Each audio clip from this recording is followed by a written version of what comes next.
drosme radās kaut kur. No kurienes viņa nāca, kas to lai zina. Gribējās, laikam, ļoti interesēja. Gribējās izmēģināt, kā tas ir.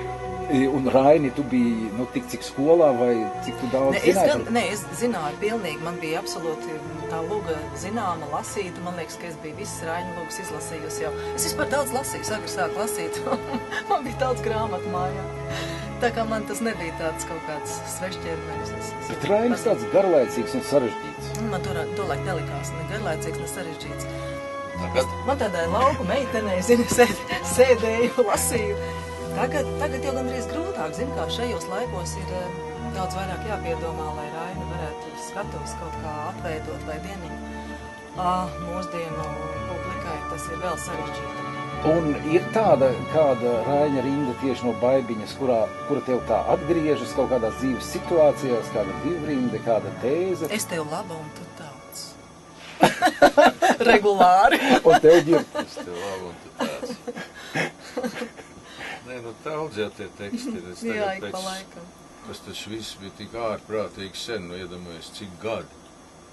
Tas ir drausmīgi gadi pagājuši. 40. Nu, ja filma. Nu, bet 68. jau. Nu, tā vēl filma plus vēl izrāda 68. Tētīgi. Ir jau tāds lūks, teiksim, kas aizmirstās un tu pat lāgi neatceries, kas tur vispār bija un kā, bet ir atkal tāds, kas kaut kā iespiežās atmiņā. Vai nu tev iepatiku? Nejoko, tautu dēls. Es jau esmu bārenīte. Bārenīte laimes bērns. Es vēl gribu meitās būt. Lai vēl rozes paziedēja manu vaigu galiņā. Dot tās rozes palūkot.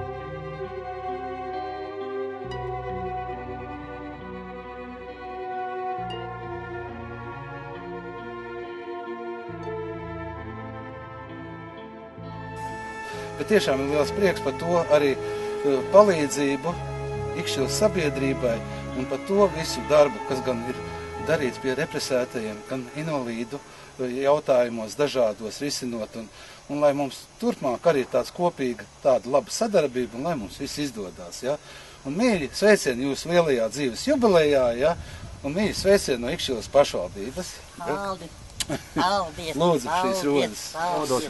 Kā mēs zinām no vēstures, ir šis te pirmā ciema faktors, Ikskjūli, ja, lībiešu valodā. Pirmais ciems. Viens no labiem partneriem mums ir Ikšķilas kultūras biedrība, kas rīko Daugavas svētkus.